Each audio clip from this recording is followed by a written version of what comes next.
Welcome to another video and welcome to the ToData channel where we discuss Microsoft optimization strategies. My name is Chris van der Zwan and this is the last video in the series of Unlock the Full Potential of Your Microsoft Agreement. In today's video we discuss how to implement the optimization strategies in your organization.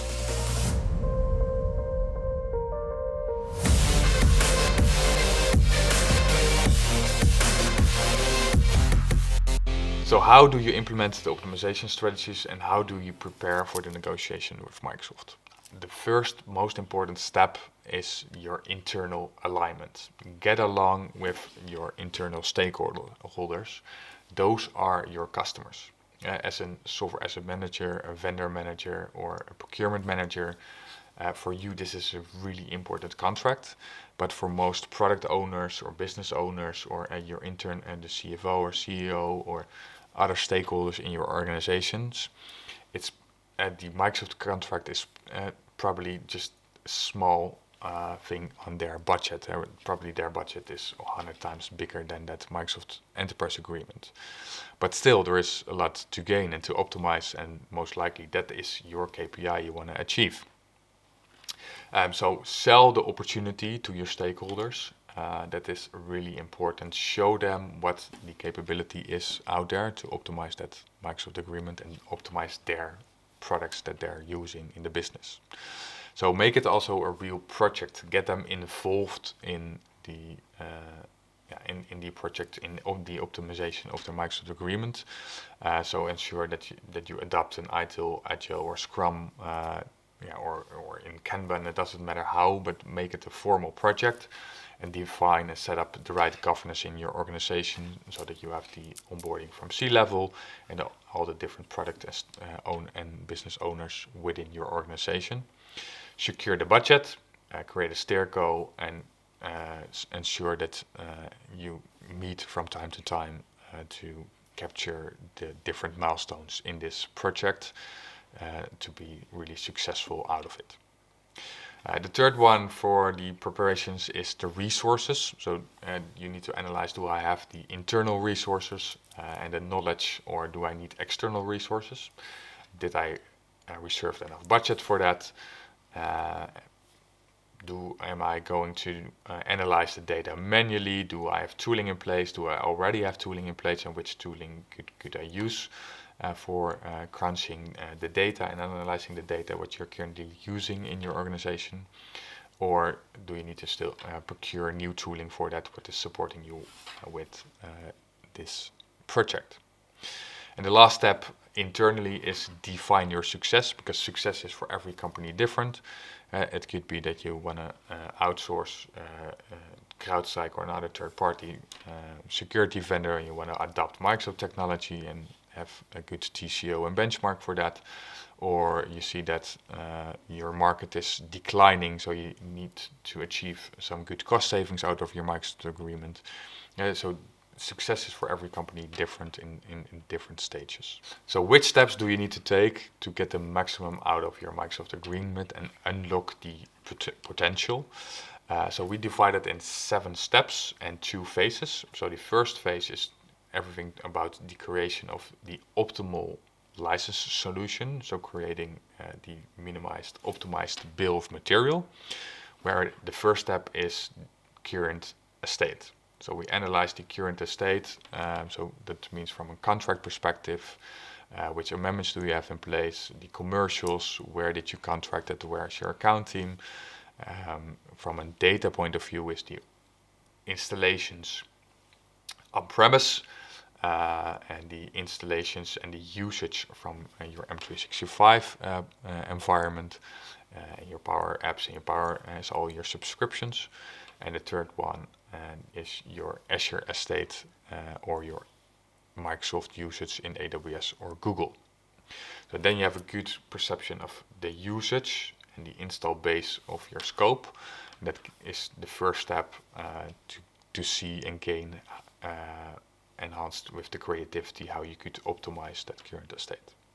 The second step is the business needs. So what is the requirement from the business from a functionality point of view? So not saying and not comparing with your existing, no, start from scratch. You're going to implement or negotiate a new Microsoft contract. So which functionalities have been changed, right? And which functionalities do you need? And define that per different persona. So define different personas in your organization and which persona is having a need for which functionality. The third step is the requirement assessment. So we combine the current state and the business needs together and find the most optimal bill of material with a 3 to 5 year outlook on the business needs and the requirements, so that we know and so that we optimize that bill of material based on the functionality and technology required by your organization. And we also had a look to the licensing rules and gains, where to optimize, but also where still to be compliant in that state. Then the fourth step is the pricing models, creating that real optimized bill of material, creating most likely three scenarios, and BOTNA, so you also need to create a best alternative after negotiations if the negotiations are not going as planned, your wish list, and probably your 3 to 5 year outlook on new technology. So then that's the first phase, and in the second phase you should focus on the optimal contract solution. So there we've analyzed and benchmark contract data out of the market. Which exceptions do you have today? Which exceptions do you need for maybe in the future? Where can you find the most cost-effective commercials? Is that in your own country? Is that in a different region? Which contract model is the best fit for your organization? Do you want to go for CSP flexibility? What costs maybe most likely 20% more than your current estate? Or do you do an annual commit in CSP and you get a better price from your partner, including support? Or do you go with the traditional enterprise agreement and have a negotiation with Microsoft? Or do you find the MPSA better priced for your on-premise products? So there are multiple ways to roam. And there is a new contract in place called MCA, where we have two differentiations there. We have MCA for CSP and we have MCA where Microsoft goes direct, where they cut out the LSP. And is that an option and valid option for you, or is that giving you some additional risks because the LSP is still doing a lot of work for you, or you don't have a dollar bank account, so you don't want to take the risk on the currency exchange rate. And so all things to keep in mind and think of on how to create that most optimal contract solution for you to have the best financial outcome. Second step is the tax billing optimization, more for larger organizations who do internal charging. So you can get a 30-35% or maybe even 40% discount from Microsoft, but it really doesn't make sense if you then have to pay 20-21% withholding tax. And then we also really need to look into how to optimize the tax implications. There are possibilities out there from the different partners, so also good to optimize your financial estate. The last step is the negotiation, so the preparation, building the strategy. What do you want to gain out of it? What is it that you want to have in the end from a product perspective?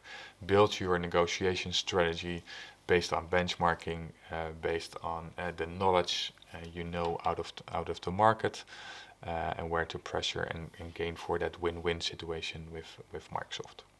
Thank you for watching. I hope you find this useful and you are able to implement it yourself in your own organization.